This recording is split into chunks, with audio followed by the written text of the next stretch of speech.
It's important to understand what the 5G is doing and what they say it's doing. We're told on the IEEE beamforming document that this technology cooked your eyes like eggs in World War II.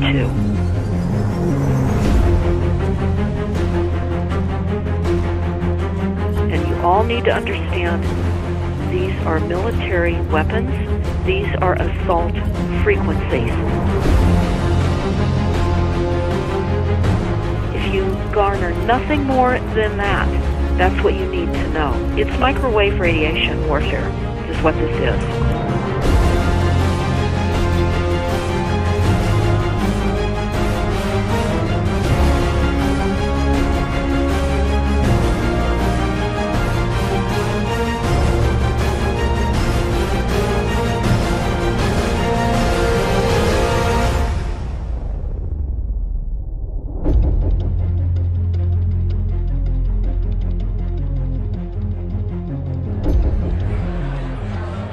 Ladies and gentlemen, please join me in welcoming to the National Press Club Federal Communications Commission Chairman Tom Wheeler.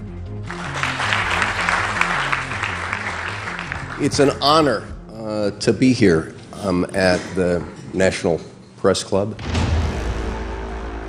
The first generation wireless, 1G, was voice. The second generation, 2G, allowed both talk and text. The third generation, 3G, the internet, in a limited way. And today's technology, 4G, completed that digital migration. But if anyone tells you that they know the details of what 5G is going to become, run the other way. This video is brought to you by the number 5 and the letter G. And pretty soon, everything else will be too. I have to tell people 5G is a killer. I'm Mark Steele. Anybody who hasn't heard me, I'm a weapons systems head-up display expert, one of the leading experts in the world. I've actually broke cover in relation to this, and the reason I became an expert was because I invented them. What I'm going to say to you today, do not believe a single word I say.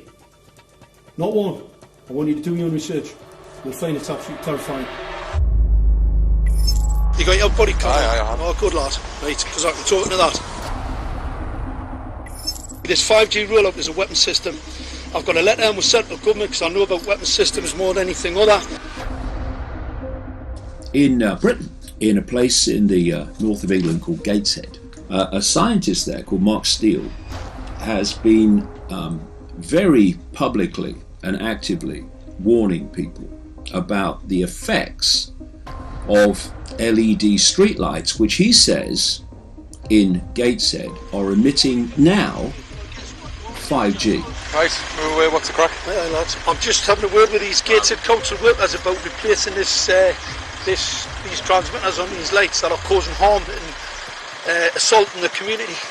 This is an existential threat to the economy, to the environment and humanity. Well, if these transmitters are everywhere, then everyone's at risk, surely.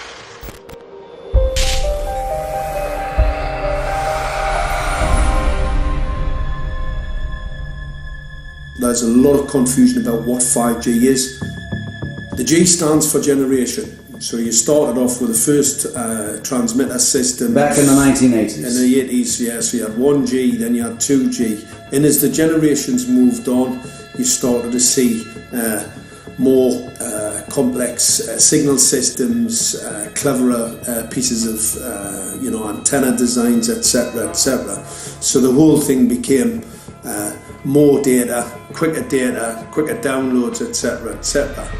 However, 5G is something completely different. Alright, let's get a breakdown. Let's tell the people what this really is. This is the 5G transmission device. Blinking heck, that's a hell of a beast, that, isn't it? These are the uninsurable transmitters. Just get a good look at that, guys, because obviously I know there's quite a few experts who want to see more detail about the transmitters and the chipsets. Just have a good look, boys. This is the control management system masquerade. There's an antenna there, you see that? What is this phased array antenna here? What's that? This is for phased array, alright? As you'll see, it's got a driver, it's got some chip there. It's one chip. Look at the chipsets on this. This is your dystopian world. What did Gateshead Council say? I'll tell you what, I think we better send some of these educated fools back to school, or just send them to prison. Whichever's the easiest. I think prison's probably better. Alright, that's 5G, guys. That's 5G hardware.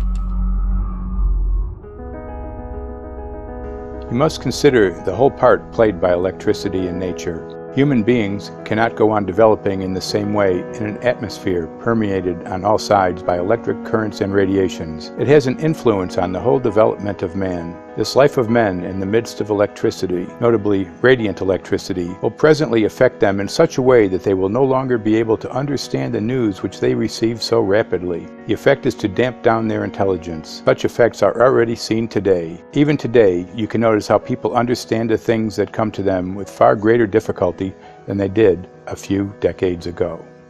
Rudolf Steiner, 1924.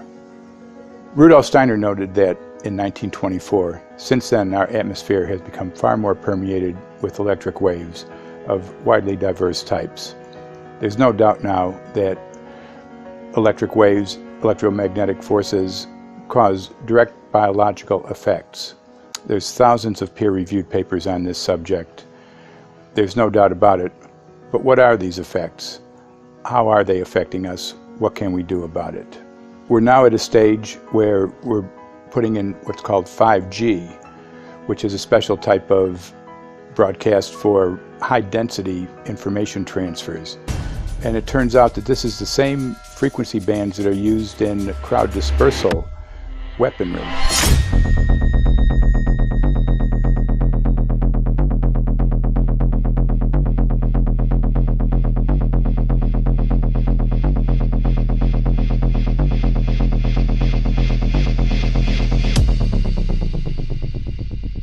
5G, first and foremost, is densification. So it's significantly more transmitters in close proximity to a human, and it is also a sophisticated, illegal, unlawful transmitter. What I mean by that is it is a high gain dielectric lens antenna, and what that allows 5G transmitters to do is to 3D map its environment in your home. The 868 megahertz frequency is specific for battlefield interrogation systems, so sub-gigahertz. It allows the signal to travel through concrete brickwork with ease, and it can actually data gather. It is a target acquiring system. Phased array is basically radar off the battlefield. It is extremely good at identifying targets and being able to lock onto targets. And not only that, it can specifically target you as an individual. So any judge sitting on an interesting case, let's say, any lawyer, any barrister, anybody doing any work that is potentially controversial, your life could be at threat. So the antenna design that you currently have on top of these LED streetlights, masquerading as a control management system, is basically battlefield interrogation equipment. The first phased array unit was actually called Mammoth, used by the Germans during the Second World War to identify Allied aircraft. Obviously things have moved on significantly since then.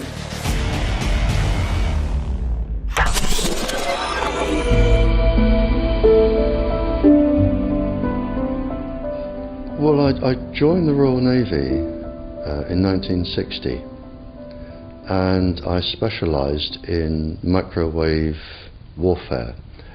Radar, obviously, which uses microwave, but they don't just teach you radar, they teach you all about microwaves and other uses.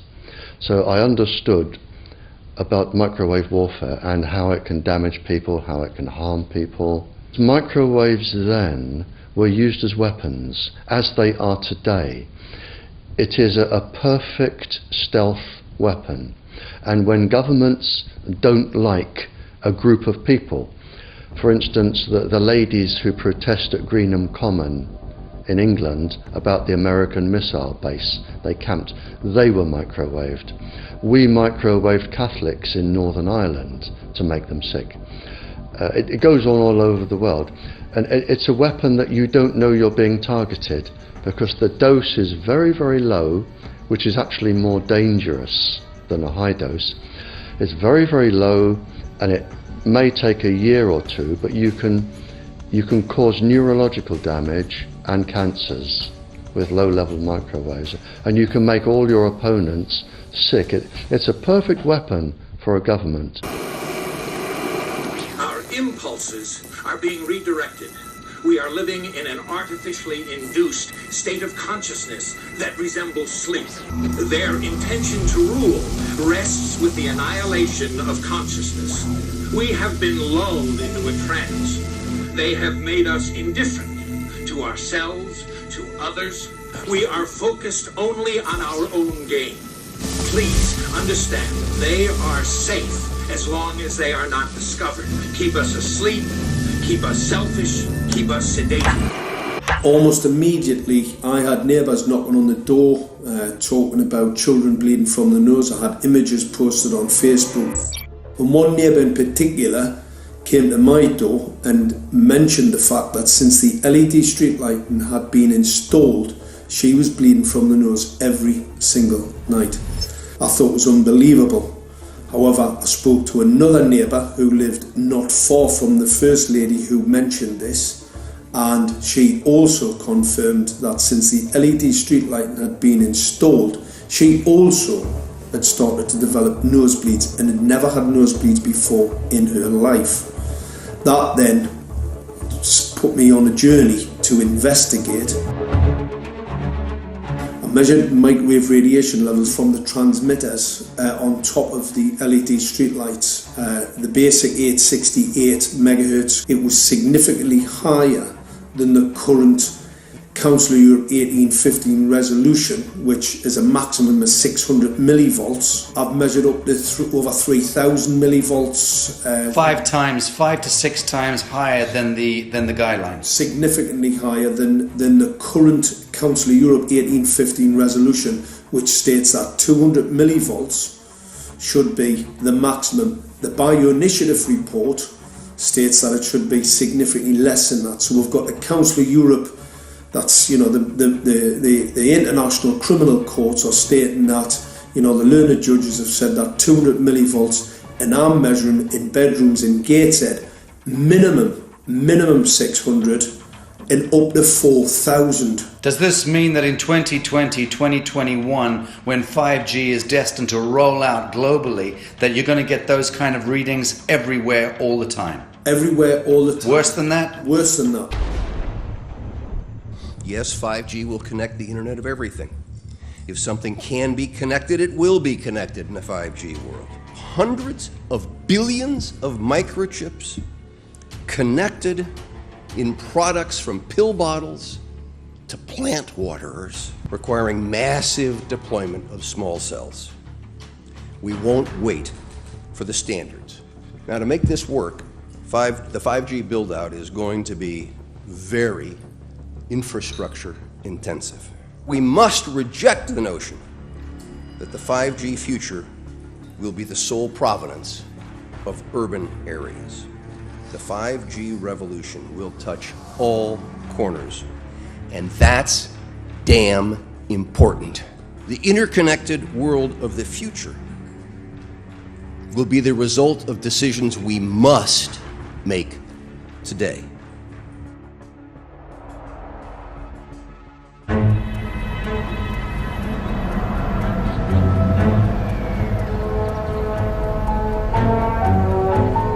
The main issue before us today is Senate Bill 637 and Senate Bill 894, the former by Senator Hune, the latter by Senator Knopf.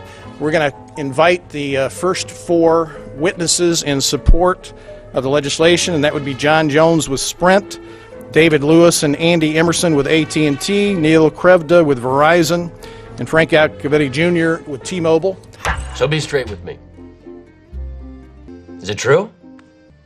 It could be. No, well, very few cases. There was an unfortunate incident out in Iowa. Look, gentlemen, practice these words in front of the mirror. Although we are constantly exploring the subject, currently, there is no direct evidence that links cell phone usage to brain cancer.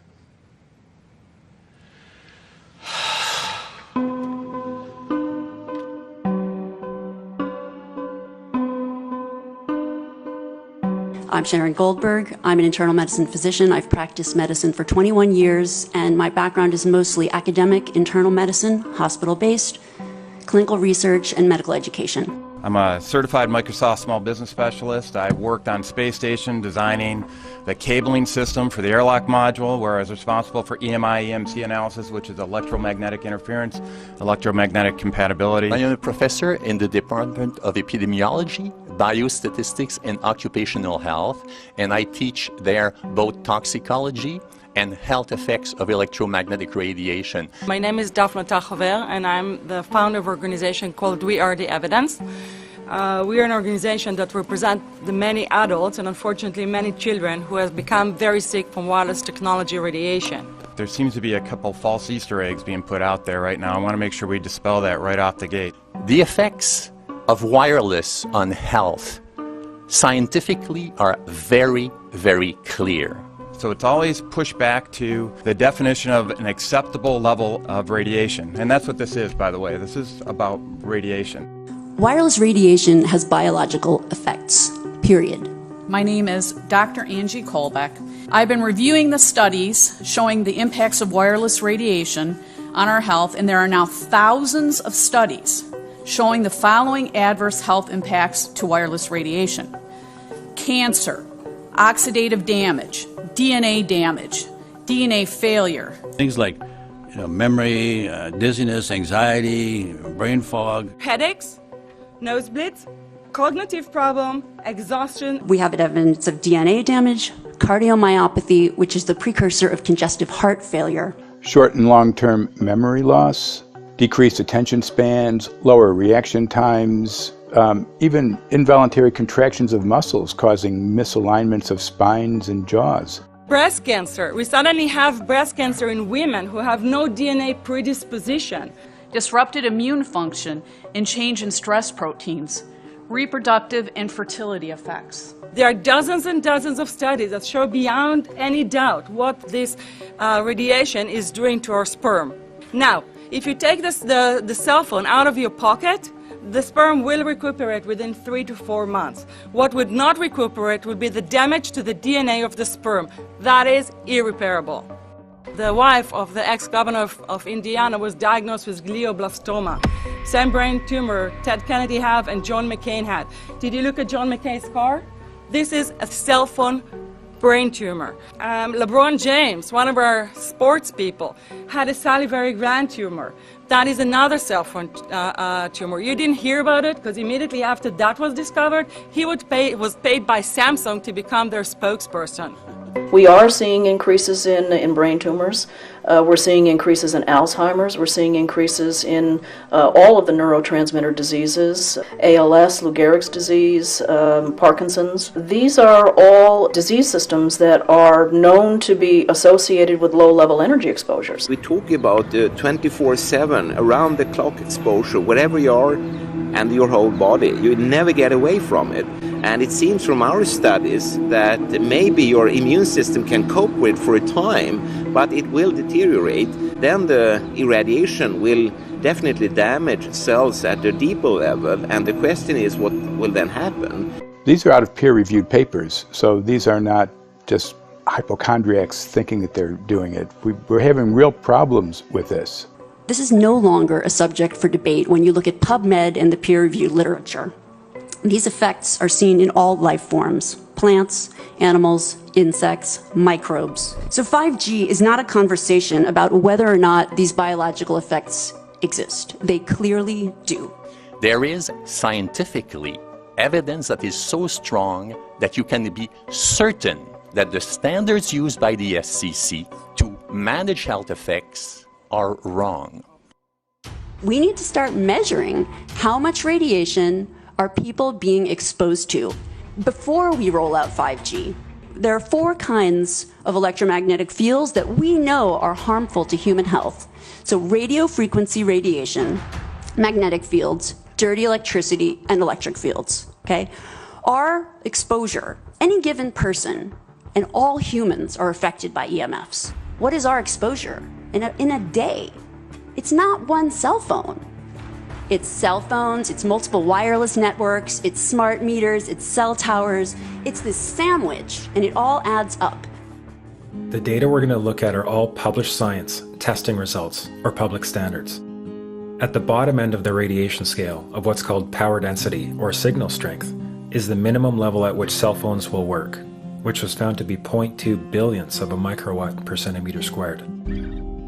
Pine needles were found to age prematurely at 0.000027. At short-term exposures of 0.05, children aged 8 to 17 experienced headache, irritation, concentration difficulties, and behavioral problems. 0.1 is the biobiology or building biology guideline for extreme concern. 1.0 produced sperm DNA fragmentation and a decrease in sperm viability in vitro. Also at 1.0, the science shows the following bodily effects can occur: headaches, dizziness, fatigue, insomnia, chest pain, difficulty breathing, and indigestion. 2.5 saw altered calcium metabolism in heart muscle cells. 4.0, changes in the hippocampus affecting brain memory and learning. And at 6.0, DNA damage in cells. So, where are smart meters on this list? Electrical Power Institute in December 2010 measured a single Itron smart meter with pulses up to 7.93 microwatts per centimeter squared. Our own testing indicated approximately 8.0 with 1 meter. These tests are at a close distance, approximately 1 foot away from the meter, but an infant's crib could be just as close on the other side of the wall where the meter or bank of meters are installed. Even though there are all these known health effects at levels far lower, Switzerland, Liechtenstein, and Luxembourg see fit to set the standard at 9.5. And China, Poland, and Russia, 10.0. This is the same level at which behavior has been altered, producing reflexes of avoidance following 30-minute exposures. A room of 12 smart meters, very common and even a conservative number in an apartment building, tested at 19.8 microwatts per centimeter squared. This is hundreds of times higher than levels which clearly indicate harmful effects. So, how can utilities and governments get away with forcing these devices on everyone? This is how. In Canada and the US and several other civilized countries, the safety limit is set at 600 to 1,000 microwatts per centimeter squared. This so-called safety limit is literally tens of thousands of times higher than levels which are known to damage health, according to peer-reviewed published science.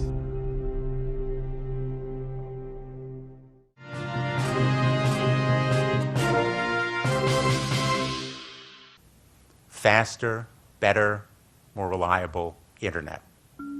That's the promise of 5G technology, but there is also the peril. Health hazards associated with radio frequency that is higher also and requires more transmitters and antennas. And the stark, simple fact is the health hazards are unknown and unstudied. And that is a sign of neglect and disregard on the part of the Federal Communications Commission that seems unacceptable. There have been no answers so far. The FCC basically has said everything's fine, but in order to reach a conclusion about the health and safety of this new technology, we need facts. Mr. Chairman, thank you for having this hearing. 5G, as you well know, also uses higher frequency waves that don't travel as far and will rely on a network of hundreds of thousands, potentially millions of small cell sites. And the question then is, are there any health implications, any public safety implications to those additional sites that are likely to be located close to homes, schools, workplaces, and closer to the ground, correct? Correct, Senator. Yes. So my question for you, particularly Mr. Gillen and Mr. Perry, how much money has the industry committed to supporting additional independent research? I stress independent research. Is that independent research ongoing? Has any been completed? Where can consumers look for it? And we're talking about research on the biological effects of this new technology. Thank you, Senator. I think, thank you for your focus on the issue. Safety is paramount, and as you alluded to, we rely on the expert agencies, we rely on the findings of the FDA and others as to the requirements to keep all of us safe. There are no industry-backed studies, to my knowledge right now. Happy to visit with you as to what opportunities you think there needs to be more studies, and we're always for more science. We also rely on what the scientists tell us. So essentially, the answer to my question, how much money? Zero. I can certainly follow up with you, Senator. To my knowledge, there's no active studies being backed by industry today. Anybody else know of industry commitments to back research, fund it, support it, to ascertain scientifically the health effect? No, I'm not aware of any. So there really is no research ongoing. We're kind of flying blind here, so far as health and safety is concerned. Thank you, Mr. Chairman.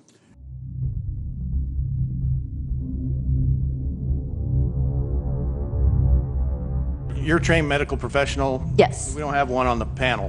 What are we to make of the American Cancer Society, for example, telling us there's no evidence of harmful product? Many of these organizations have conflicts of interest. Very briefly, if you can, what do you mean by conflict of interest? One of the first things that you teach residents is that you always have to look at the funding. There's a tremendous amount of sponsored research by people who are hired to do studies to find no effect. And that's plagued this field in a number of countries. The radio frequency radiation work that we did was supported by Motorola. The relationship was really very cordial and very stress-free, but only up until we started generating data. These folks were very, very upset and began to talk about how are they going to handle this, what sort of spin can we put on this, what can we expect from this, and from that point on the relationship changed. What we saw was that Motorola began to exert more and more control over the work, telling us what to do, telling us how to write abstracts, what to say in the abstracts, what to say in the papers, how to do the work. No, don't do this. Yes, do it this way. This was unacceptable.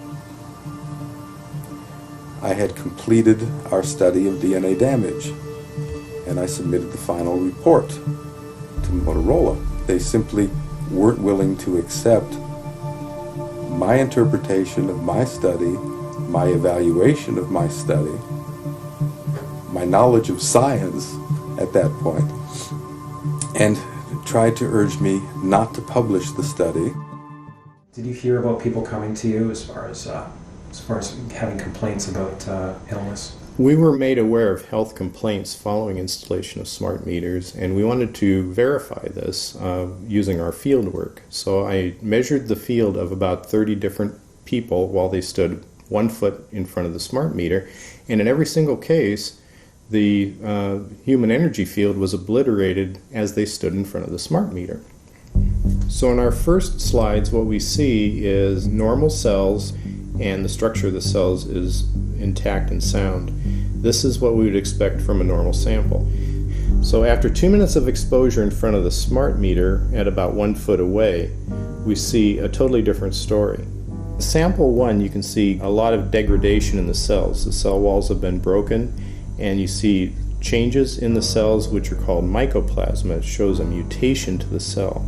In the second sample, we see a different type of degradation to the cell membranes. You can see a corrugation here. This is called bottle cap formation, and it's known that this occurs due to oxidation or exposure to free radicals. So this third subject, when we did her sample, she had to be pulled away from the meter after 45 seconds because she complained about an increasingly severe headache. And here you see a phenomenon called rouleau, where the red blood cells are stacking up, which makes it very difficult for the blood to deliver oxygen to the tissues as they would be their normal function. Every single one of these is a degradation. Every single one of these shows a trauma to the blood cells, and that came from something, and the only variable was the smart meter. The good news in all this is the patient and the blood can return to normal once they have been removed from the influences of these stressors.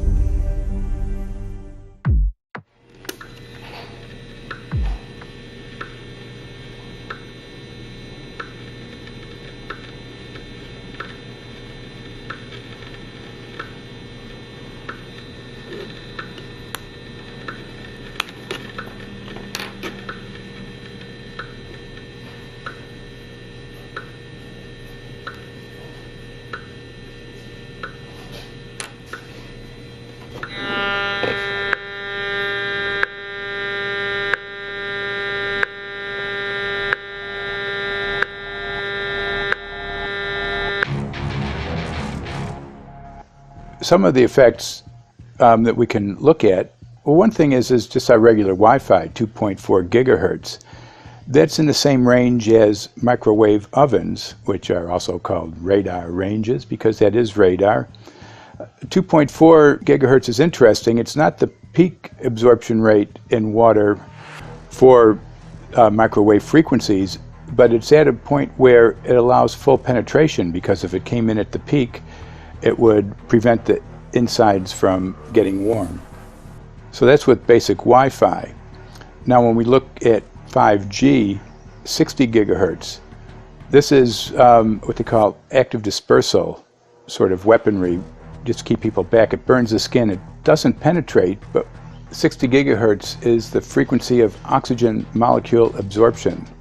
Since they have electrons that they share with each other, what we breathe is actually O2, pair of oxygen. So being bombarded with 60 gigahertz could very well impair our oxygen absorption rate in our body, and thereby the whole basis of our living system. Martin Pall says, putting tens of millions of 5G antennas without a single biological test of safety has to be about the stupidest idea anyone has had in the history of the world. So assessing all this, we have experts in various fields: military EMF weaponry, biological effects on humans, firefighters that are getting cognitive impairment by being there in them, countries that are banning these sort of technologies around schools because of the impairment to cognitive. Let's weigh that up in light of what Rudolf Steiner said in 1924 about just mere radio causing the impairment of cognitive functions on people, that they can receive news from around the world, but they can't understand it as well because of the effect of the electricity. We have to say, something smells sinister here. With the 5th generation, it's actually a whole new ballgame. It's not using the same technology. They're switching to military-grade millimeter wave technology. And when you look at this technology, I mean, if you go and look at DARPA reports, come and look at some of the patents that the United States military has put out on what they can do with psychological weapons, all sorts of things, crowd control, active denial, anything you can think of. This is what they can do with 5G. So any type of military application you can think of which has an electromagnetic base, they can do with 5G. And they're putting this out blanket across the population. Ladies and gentlemen, the President of the United States. Good evening, my fellow Americans. In the councils of government, we must guard against the acquisition of unwarranted influence, whether sought or unsought, by the military-industrial complex. The potential for the disastrous rise of misplaced power exists and will persist. We must never let the weight of this combination endanger our liberties or democratic processes.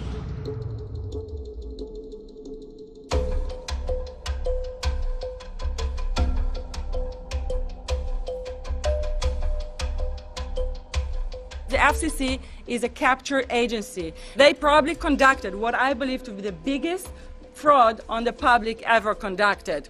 The FCC has been described by Harvard University's Center for Ethics writer Norman Alster as the most captured agency in D.C., acting more as an industry cheerleader than a regulator.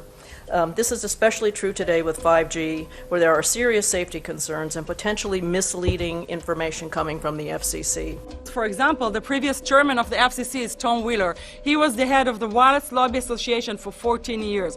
Now remember, Obama told us there would be no lobbyists in his administration, so he took the biggest lobby and put him as a head of the FCC.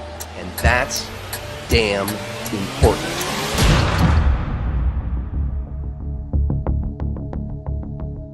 In 1993, the FCC started a rulemaking to adopt the IEEE regulations on this issue. IEEE is an engineer association. Why is it that we adopt regulation of engineers who maybe know how to measure this radiation when it's passing a wall, but not when it's passing a body? All our health agencies objected it, saying that it makes no sense to adopt engineer association, that they had not even one biomedical person on their team. They're effectively indemnified against adverse health impact lawsuits when the acceptable limits are higher than the limits actually shown to show harmful health effects. The FCC guidelines were developed for short-term exposures, 6 minutes, 30 minutes, depending on it's a phone or an outdoor exposure. And they have absolutely no connection to the biological effects that have been very clearly summarized in the Bio Initiative. So as you can see, there's a number of individuals in this room today that have serious concerns about this as regards to their health. If one of your companies decides to put one of these small cells up at a pole that's within, say, 50 feet of one of their houses, what recourse do they have to say, is there a way to move it somewhere else? There's language in the bill so that the authority can require the applicant to come forth with certification of compliance with the FCC's rules related to radio frequency emission. Remember that denial of request or denial of permit request that you can put in? It's going to point back to the acceptable levels as determined by the FCC. Not the EPA or not the CDC, the ones who usually take care of health concerns, but by the FCC, which is staffed by former members of the telecommunication industry. That's the fox guarding the hen house. It's a fact that most insurance companies will not indemnify against EMF effects. Telecom companies around the world are warning their investors of potential major costs due to real or alleged risks of EMF pollution from their products.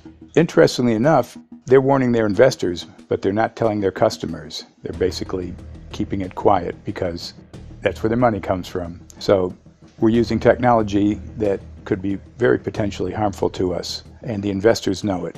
But their only worry is that they might lose money, not that our health might be affected. First of all, I think what you should really think about is why is it that they're not insured? It's not that they chose to be self-insured. They're actually rejected by the insurance company from being insured because they understand the risk. And so the insurance companies, the big insurance companies, will not insure the telecommunications? So there's insurance companies, and then there's what's called secondary insurance companies. Secondary insurance companies are the insurance companies that insure the insurance companies. So in an event, an insurance company, let's say I insure Verizon, and it may not be able to meet the claims, then the secondary insurance company is kicking in. Like Lloyd's of London? Sorry? Like yes, Lloyd's of exactly. London? So two leading ones would be Lloyd's of London and Swiss Re. Both told the insurance company not to insure the wireless industry, and this is why they're not insured. And that should give you a hint. Now, this is exactly why they have to prevent a health lawsuit. And how do they prevent lawsuit? That goes back to Section 704.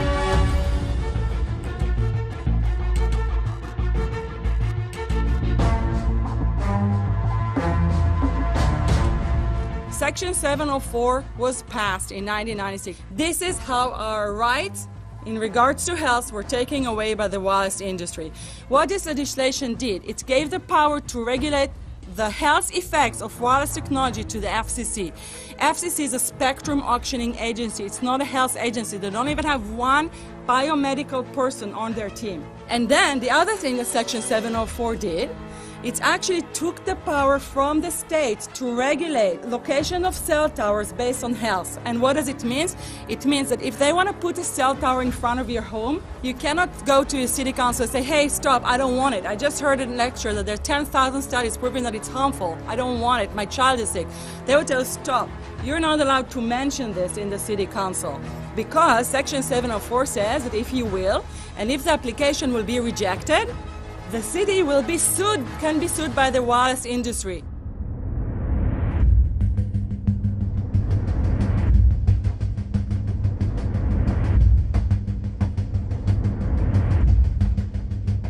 A major U.S. government study on rats finds a link between cell phones and cancer. Very first government study linking the radiation from cell phones to cancer. Two-decade, $30 million federal study out today found there is some evidence of a link between cell phone radiation and brain cancer.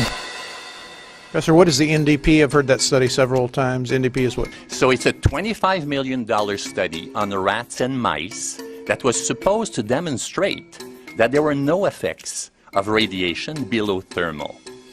And in fact, it demonstrated exactly the opposite. And it follows on the heels of two major studies on animals that said exactly the same thing. And that study was designed perfectly to make sure that it cannot be challenged, that there will not be any doubt. That's why it took them 14 years. That's how they prevented discussion of health. And why do they want to prevent discussion of health if there's no problem with health? Simply put, FCC is completely unprepared, unable, and possibly unwilling to oversee 5G for safety, even as it barrels toward us. They are falling back on tired definitions and panaceas long since disproven by science. To make matters worse, recent FCC rulings and numerous industry-friendly bills passed at state and federal levels between 2016 and 2018 removed the last vestiges of local and state review over infrastructure siting, just when we need it the most. When those first studies were performed years and years ago, nobody knew about the importance of the microbiome, the role of the microbiome and the immune system, and even less the role of the microbiota inside our brains, that is, the microbes that are normally resident inside our brains, whose influence on brain function is nothing but immense. And you may think, well, who cares about the microbes? The less microbes we have, the better it is. Well, we know by now that this is not absolutely the case, because microbes are truly essential for the development and function of all our organs and systems. Our immune system is based on the microbes we have in our gut. And our brain also has microbes that influence its function. In tests, it's been found things like mold. If you grow mold inside a Faraday cage, it'll grow one way, and then even if the electromagnetic fields are around, take the Faraday cage away and some sort of 600 biotoxins are developed within the mold because of the effects of the EMFs upon it. Electromagnetic fields, even of weak quality, have an effect upon our microbiome, which is really essential to our whole being. This is going to eviscerate microbial DNA inside human beings, which is our effective operating system, number one. So it may not impact human DNA in laboratory experiments right now, and they're saying it doesn't impact human DNA. But given that human DNA is less than 1% of the cellular DNA in the human body, the rest of the cellular DNA is microbial, and we know that this will eviscerate microbial DNA. So we're talking about a takedown of the operating system of human beings. Exactly. I couldn't have put it better myself.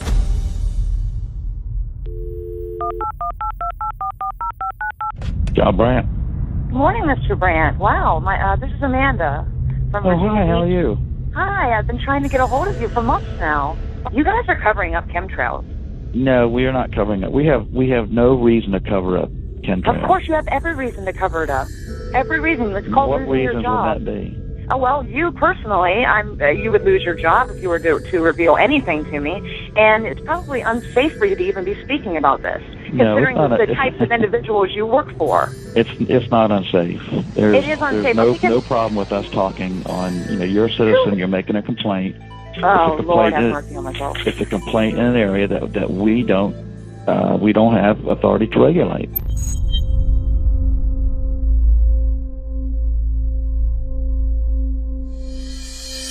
So the connection between chemtrails and 5G. It's all interconnected. The metallized particulates, that would allow the 5G phased array, so basically the radar, that would allow it to be able to identify you, so it can watch you, it can identify you in your own home 24 hours a day, 7 days a week. For the last X amount of years, we've been through chemtrailing, and that is now the cat is out of the box. We've had these nanoparticulates raining down on humanity for years now, impregnating our bodies, by best account staying inside our bodies. Those nanoparticulates, what you're saying, are building up a kind of a phosphorescence glow capability so that we can be flagged up in our homes, behind concrete and steel, inside bunkers, in the basement, doesn't matter where you are. The 5G will be able to now triangulate, map and read you, because you as a living being are impregnated with these nanoparticulates, which are acting as a kind of transmission and reception technology. It's exactly, absolutely exactly. You have to consider that DNA also works as a fractal antenna, which is able to send and receive and also to process signals under the form of radio frequencies. Well, then there is no doubt that artificial radio frequencies, such as those of cell towers, and in particular these new types of towers that have a much higher density of signals, they may somehow interfere with the ability of DNA to retain and transmit biological signals. So this is one level of danger that very few biologists are aware of. How much effort was put forward to address this, what most of these people are, or many of these people are here for, which are the health concerns? Was there any dialogue back and forth? Was there any working, was there many studies evaluated to look at regarding this area? Maybe not every person that has concerns on the legislation was brought to the table. Okay, so from your perspective, you feel that there was a legitimate amount of time to evaluate the data that the opposition would have on this? Absolutely, and I wouldn't put forth something that I didn't believe in. And I'll tell you, as I mentioned earlier, and it's been commented several times amongst the panel here, this is truly an economic development issue. Our 3-year-old, again at home, is outraged when we pull out the driveway and he's not able to access Wi-Fi.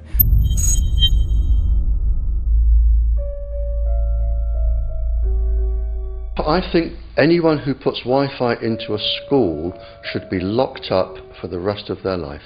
I really do. I think they're not fit to walk on the surface of this planet because they haven't looked at the research, and whatever incentive they have, it is not worth the genetic problems that parents are going to face with their children when they're born.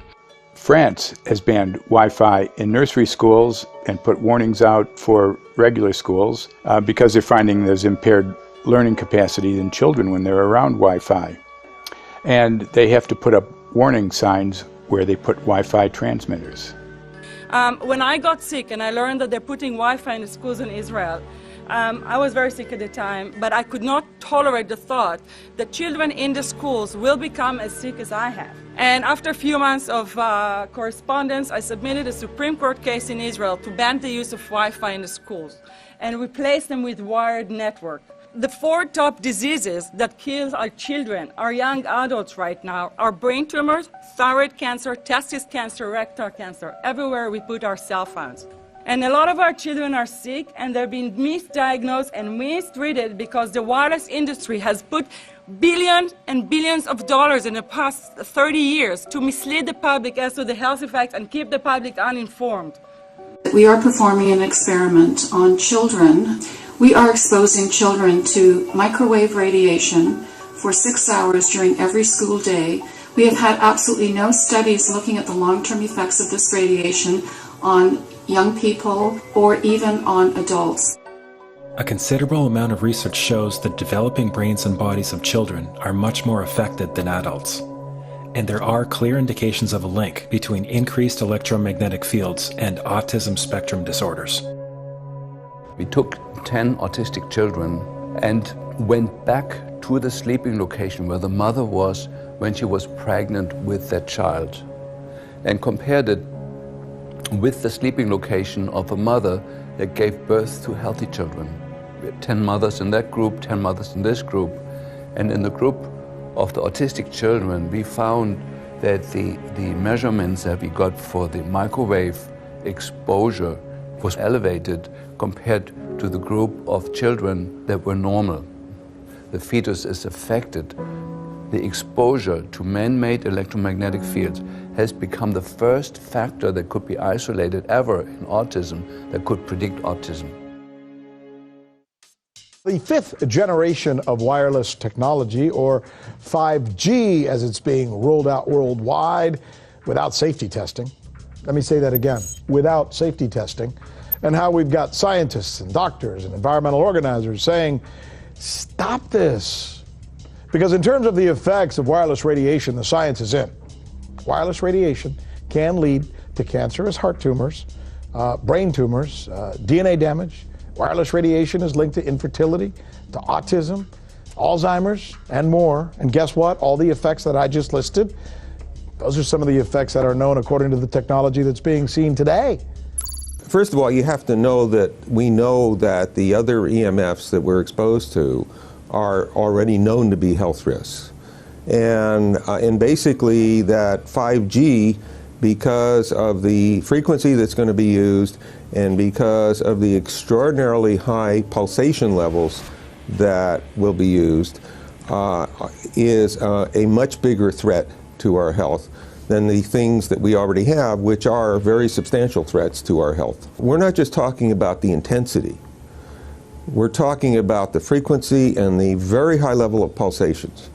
There's a huge literature which shows that pulsed EMFs, EMFs that pulse up and down very rapidly, are in most cases much more biologically active than our non-pulsed EMFs. Every single wireless communication device communicates via pulsations, but the industry completely ignores this issue.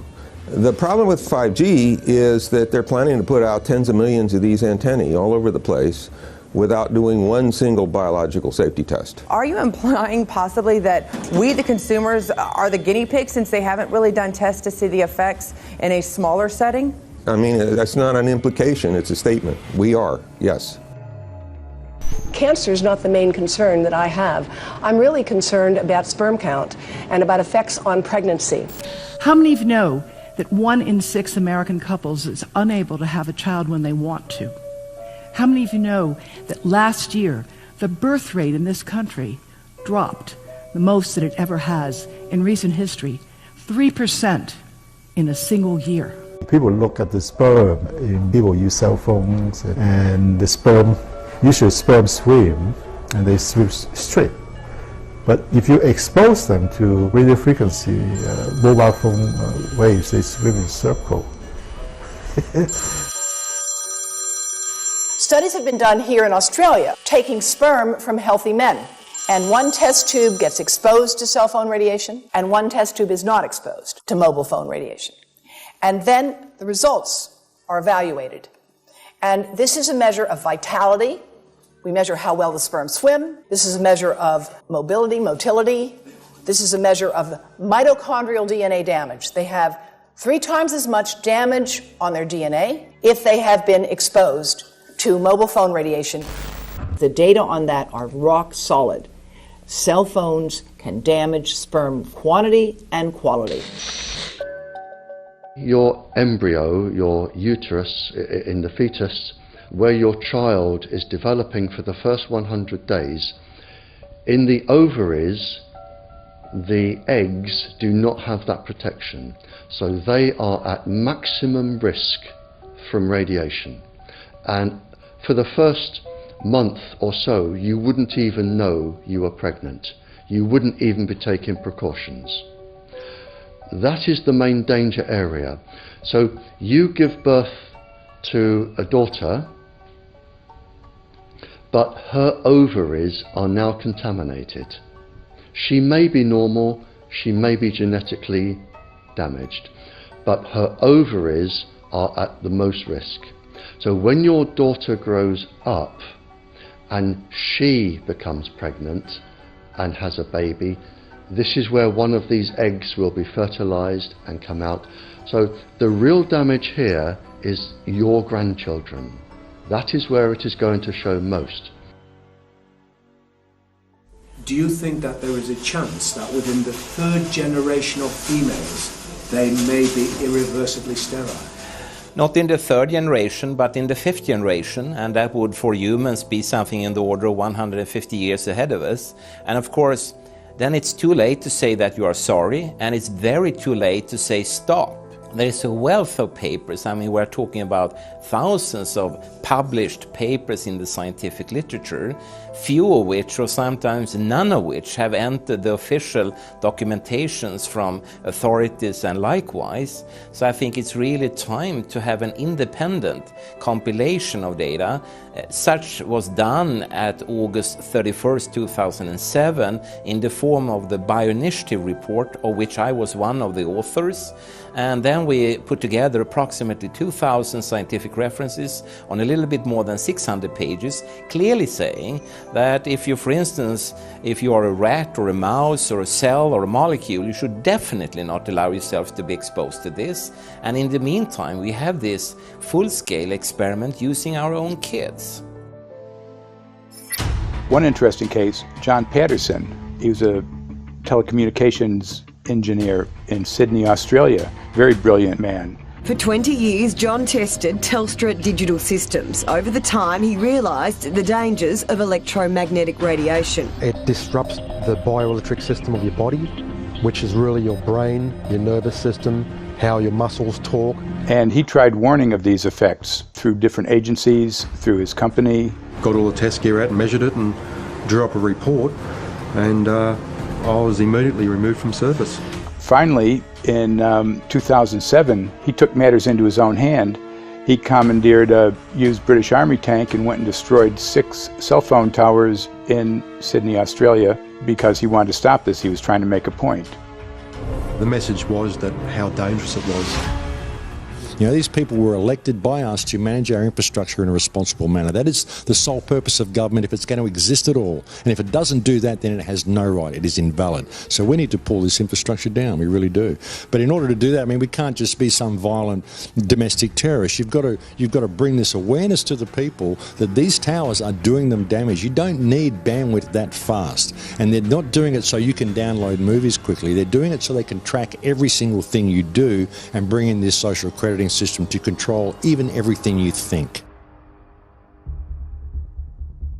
There's a story about a lady called Claire Edwards. She was a United Nations staff member, and she was warning of the potentially catastrophic dangers of 5G technology. I took the issue to the UN Secretary General, Antonio Guterres. He is a physicist and electrical engineer, and lectured on telecommunication signals early in his career, yet asserted to me that he knew nothing about the dangers of 5G. Current public exposure levels are at least 1 quintillion, that's 18 zeros, 1 quintillion times above natural background radiation, according to Professor Olle Johansson of the Karolinska Institute in Sweden. The highly dangerous biological effects of EMFs have been documented by thousands of studies since 1932, indicating that we may be facing a global health catastrophe orders of magnitude worse than those caused by tobacco and cigarettes. 5G is designed to deliver concentrated and focused electromagnetic radiation in excess of 100 times current levels in the same way as do directed energy weapons. There is currently an international appeal signed by 237 EMF scientists from 41 nations urging the UN and particularly the WHO to exert strong leadership in fostering the development of more protective EMF guidelines, encouraging precautionary measures and educating the public about the considerable health risks, particularly the risks to children and fetal development. Sorry, because we are talking with someone that is a little bit ignorant on these things. You're talking to the Wi-Fi systems? I become worried because I put those devices in my house. I will have to, I confess my ignorance on this. We will have to, but I'm going to raise this with WHO, which I think is the organization that might be able to deal with it properly, because I must confess I was not aware of that danger.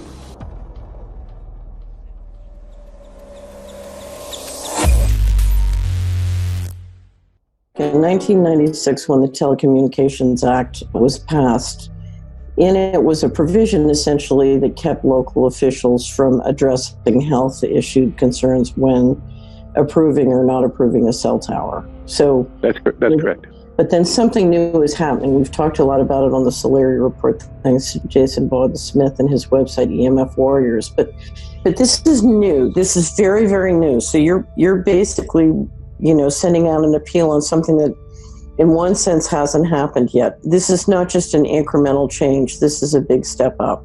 It's a sea change. An onslaught's not an improper word. It's a bombardment.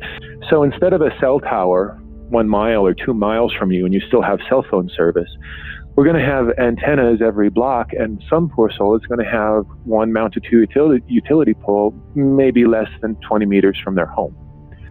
So this kind of, invasive bombardment with this many antennas, just in 1 square mile, if you do the math, 1 per block and 16 blocks per mile, that's about 250 antennas per square mile. The millimeter wave is untested. Former FCC Chairman Tom Wheeler openly said that they don't plan to test it. We won't wait for the standards. And then our appeal also addresses the fact that there's a plan to roll out 5G through satellites in low Earth orbit. So 20,000 satellites, which will cover every square foot of the planet with a 5G signal. 6, 5, 4, 3, 2, 1. Night after night, politicians and other leaders were telling Americans that Sputnik revealed that we were at great risk. Not just our pride, but our security is at stake. If Russia wins dominance of this completely new area, well, I think the consequences are fairly plain. Probable Soviet world domination. We choose to go to the moon in this decade and do the other things, not because they are easy, but because they are hard. Because that challenge is one that we're willing to accept, one we are unwilling to postpone, and one we intend to win. Welcome, everybody, to the White House. This is White House 5G Summit. My name is Justin Clark. I'm the Director of Public Liaison, and we are thrilled to have you here today. Really happy to be joined by a lot of leaders in industry, members of Congress and the Senate, White House leaders on this, and people from the FCC. Before we start, one, we are government, so don't assume we know anything, okay? I do agree. I don't know anything. I have become accustomed to giving speeches in my new position on subjects about which I frankly know very little, and we need more cell towers and connections in Connecticut, my home state. It's ridiculous. The U.S. is in the lead thanks to our private sector as well as the work of the FCC and this administration overall. But China and South Korea and many other countries are eager to claim this mantle. We have every intention to deploy 5G first and reap the benefits of faster and more robust wireless. Yes, I hope we beat China, of course. And get to gigabit speeds and low latency, and the race has begun. Let there be no mistake. The race to 5G is a sprint. Winning the global race to 5G, it's a national priority. We must bear in mind the national security implications of winning the race on 5G. Today we're talking about the importance of being first in 5G, continued commitment to putting America first in the race to 5G. We're calling it America First, 5G First. Well, our strategy is called the 5G FAST Plan, a plan to facilitate America's superiority in 5G technology. Connected devices for health applications, which I love, has the capacity to make people healthier, as I understand it, a lot of medical applications. Industry is not asking the government for money to build 5G networks. They're asking us to cut the red tape that surrounds infrastructure deployment. We cannot let today's red tape strangle the 5G future. The red tape slows and sometimes stops the building of densified network facilities necessary for 5G. As we continue our efforts to keep government out of the way so that America can continue its leadership for America to win the race to 5G. One path is the government regulatory path. The other path is the private enterprise free market. Gales of creative destruction, Schumpeter path. Have you ever heard that? Gales of creative destruction? It just means let it rip. The new replaces the old. With 5G, we're on the cusp of another era of American innovation. It means an even more connected world for everyone around us, unlocking the potential of the Internet of Things to become safer, healthier, and more sustainable for our future. You know, sometimes, look, we all believe in the 10th Amendment, but sometimes you have to override it.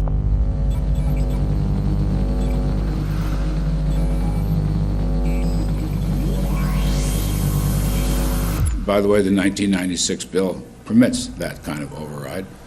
We're not here to be completely heavy-handed, but sometimes you got to do what you got to do. And some of these states or cities that don't want to cooperate want to shake us down. We can't allow obstacles and barriers to stop this movement. That's all.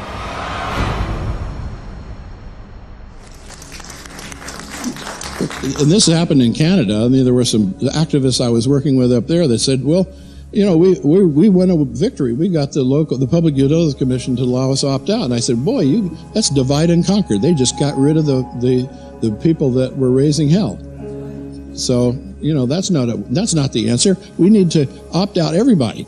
An opt-out is an agreement to pay to not be harmed. An opt-out is volunteering into extortion. An opt-out says that if I don't pay you, you have the right to harm me. So that doesn't work. This is a mandate. This is being pushed down your throat by a company that is not responsive, by a government that is not responsible, and it's being done in a collusion that's designed to undermine the individual rights of individual people in communities across the country and around the world. The Minister for the Environment has a duty. His duty is primarily to ensure that there is cleaner, better, healthier environment for people in this country. It's a simple duty. He also has a responsibility in regard to science and innovation to make sure that that happens. What seems to be happening here, in fact one could say undoubtedly happening here, is he's using science and innovation to ensure that our right to life is threatened. There have been no public debates. There is no public discourse.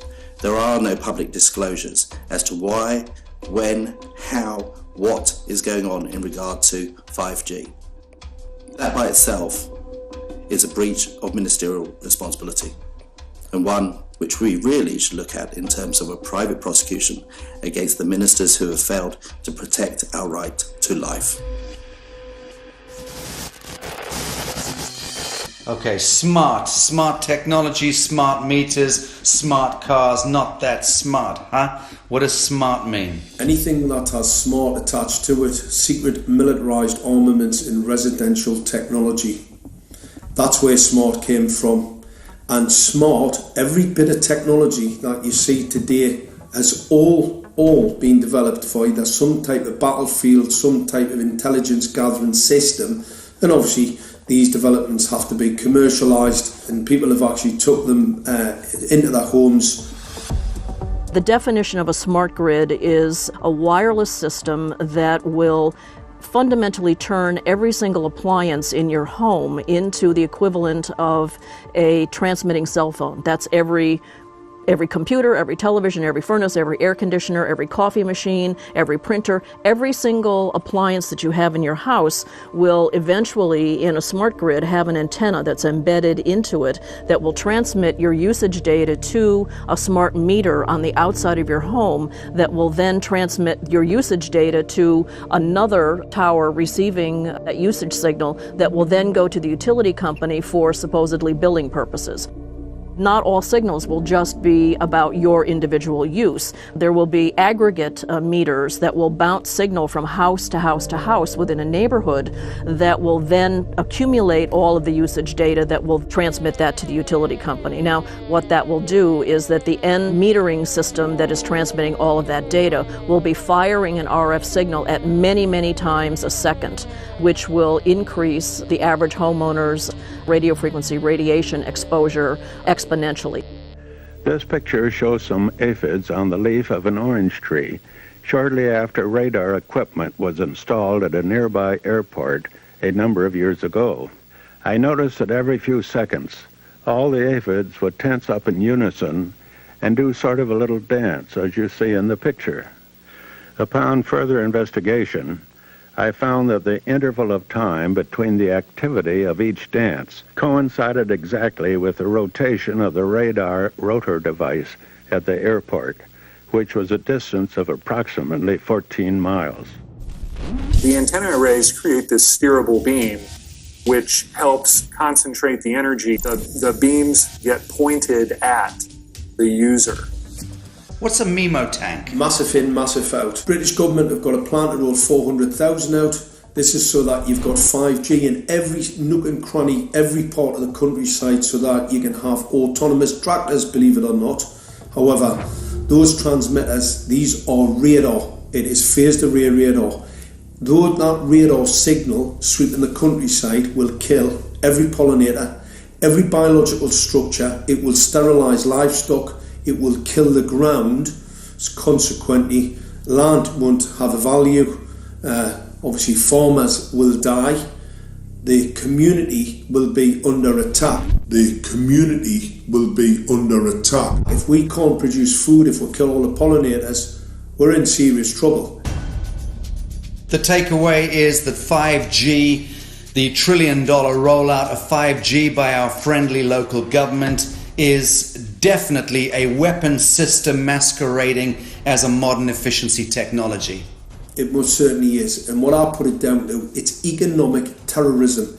There is no value, nil, in killing off your population, in destroying your ability to grow food, to kill all your pollinators. They may have a nice financial number on a piece of paper, but in reality, dementia, diabetes, all the things that are currently crippling the NHS, a burden on the country, illness, mental health issues, the focus of that cause can be identified and has been identified in the science. The science is proven. The epidemiological data that we're seeing on the street is now substantiating that science.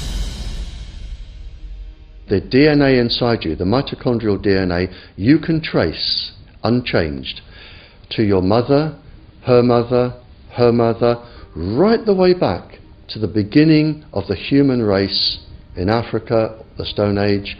It is unchanged, the mitochondria, and that is being unchanged in your children, which means if you damage it, your child could be genetically damaged, then her child, and her child, and her child, forever. You are condemning the future generations of every single child. There is, however, a light at the end of the tunnel, or there is some ray of hope. Thanks to the principles of biological quantum entanglement that we have learned how to exploit in the field of biology and medicine, now we can transfer the information from the microbial DNA to the human DNA. And in so doing, we can train, so to speak, the microbes to withstand whatever extreme condition they are exposed to, including this new technology. And then we can train them to transfer this resilience of theirs to our DNA. So let's say that there are good reasons to be worried about the introduction of these new technologies, but fortunately, since the knowledge in the field of quantum biology, in the field of microbiome medicine is advancing as fast as potentially harmful technology, then we can exploit this knowledge to protect ourselves from any real potential or perceived danger from these new technologies. I've met with molecular and cellular biologists, with blood microscopists, with weapons development experts, frontline activists and researchers, and all the stories I'm hearing from these experts and pundits leads to the same thing. 5G is almost certainly the end game. It is an extinction event brought into our homes, into our classrooms, onto the high street, into the very cells and DNA in our human bodies. It is such a perilous threat that it is almost impossible to imagine, let alone describe. When the 5G signature goes live, it will tap into a multitude of satellites which are in geosat orbit around the surface of the Earth. Millions of surface antennas will pick up that signaling and will then scatter the signaling into hundreds and hundreds of millions of different micro antenna systems set up on street lamps and even in your home, which you're not aware of incidentally. The LED light bulbs in your home invariably contain the micro or nanotech lens flare capacitors which will receive the 5G signaling, and it will proliferate the 5G signaling everywhere by exploding the signal into billions of photons which will target everything all at the same time. This is stealth technology. This is invisible science. But what it means in simple terms is that you will be flagged up, visible, trackable inside your own home. Anywhere you move on the surface of the Earth, they will have a lock and load tracking capability over you. You will be visible to invisible masters, each one of us, all the time. Today, our governments and the corporate sector have managed somehow to infiltrate the mainframe of our civilization and are pushing through a $20 trillion infrastructural rollout without any, and I mean without any, health science running behind it. There have been no tests. Your government and your health authorities are either in collusion on this matter of genocide and ecocide, or they're just damned stupid, and I would suggest it is the latter. Shame on the technologists and the electricians who are furthering this technology in our homes, in our offices, in our streets. Shame on the legislators and the parliamentarians and the troglodytes and bureaucrats that proliferate our society today. Shame on that echelon for putting their signatures to contracts which allow the fast tracking of this technology into our homes and onto our high streets. Shame on the parliamentarians and international leadership whose wet ink signatures and seals of office are sanctioning and permissioning the rollout of something which is arguably the greatest threat to humankind. Shame on each one of us who now fail to get up out of our homes, walk out of our front doors, and challenge every so-called authority who dares to violate our bodies, our homes, and our future generations.